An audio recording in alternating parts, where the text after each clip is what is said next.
Hey, thanks for joining us. Got a question for you, Kristen. Sure. So a lot of companies talk about, values, having corporate values and all that.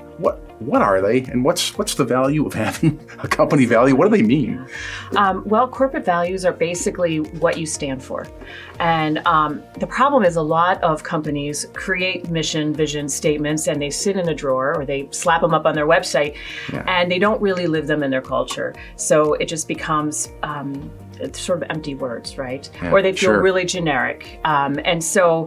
And then what then it lacks consistency as well. So the purpose of a corporate values are essentially to help not only the people who work for you, but people who might work for you understand what you stand for, what really matters, and then also potential customers, people in the community, stakeholders.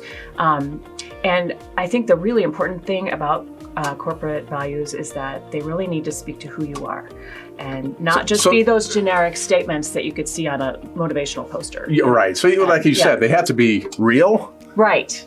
How do people get to their value, like real? And then, Well, I think that can be easier said than done. I think that sometimes you're so busy with your day-to-day or you're so ingrained in your work that it takes a lot of space to step back and say, okay, why are we really doing this? Yeah. What do we want people to know about us aside from this product or service that we offer, or this team or this brand or logo?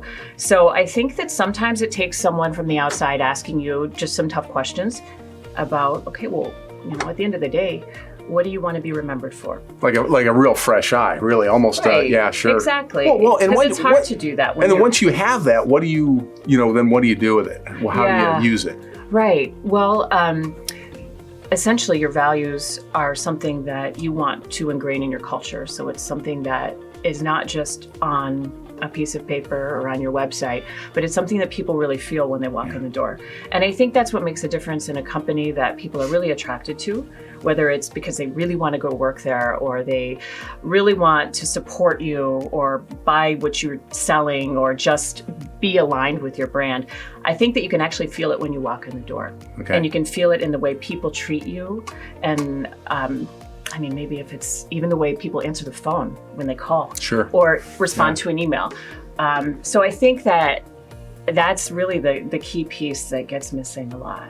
And that's getting down to the reality of it. And they're going to buy what you're selling, they have to buy what you're saying, first of all, right? So right, and it's they got to have be real. to believe it. Yeah, it has sure. to be something that you're actually living. And I think that sometimes people need reminders too of what those are. You could work someplace for a really long time and kind of get stale or not really even know. I mean, how many people have worked for a business for years and you say, well, what's your corporate values? And they'd be like, blank stare. I don't know. Yeah. I think it's on the wall in the conference room. I don't really remember. So I think that in whatever ways that you can remind your people of why they're doing what they're doing, not only does it make them feel more, appreciated, but they also want to be a part of what you're doing. So it kind of becomes contagious. Well, I think that's kind of what you want your corporate values to become ultimately. Well, thanks for sharing that with us, Kristen, because I know I have an understanding of the value of having values better now, and maybe you do as well. So thanks very much. Of course. Thank you.